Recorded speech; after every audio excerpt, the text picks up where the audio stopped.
بسم اللہ الرحمن الرحیم۔ السلام علیکم۔ تو دوستو آپ کو بتاتے چلیں کہ خیبر پختونخوا کے شہر پشاور کے اندر دینی مدارس میں درس و تدریس کے متعلق تمام سرگرمیوں پر پابندی عائد کر دی گئی ہے، جس کا نوٹیفیکیشن کل 20 دسمبر کو ہو چکا ہے۔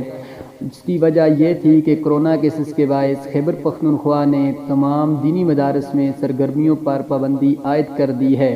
اس کا نوٹیفیکیشن پشاور کے سیکٹری محکمہ داخلہ و قبائلی امور نے جاری کیا ہے، اور ان کا یہ کہنا تھا کہ یہ پابندی جو ہم نے مدارس پر لگائی ہے NCOC کے فیصلے کی روشنی میں لگائی ہے، اور جس کا ہم نے نوٹیفیکیشن جاری کیا ہے۔ انہوں نے مزید کہا کہ قانون کی خلاف ورزی کی صورت میں جو مدارس کے ذمہ داران ہیں ان کے خلاف کارروائی کی جائے گی، اور پشاور KP کی حکومت نے یہ فیصلہ انہوں نے کہا ہے کہ عوام کے بہتر مفاد کے لیے کیا ہے۔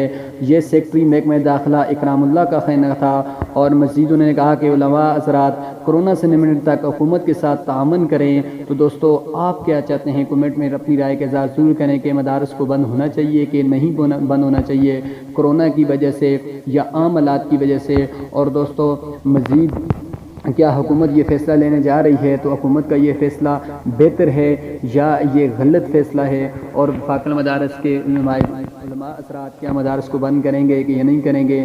تو ویڈیو کو لائک کر دیں اور چینل کو سبسکرائب کر دیں۔ ویڈیو دیکھنے کے لیے شکریہ۔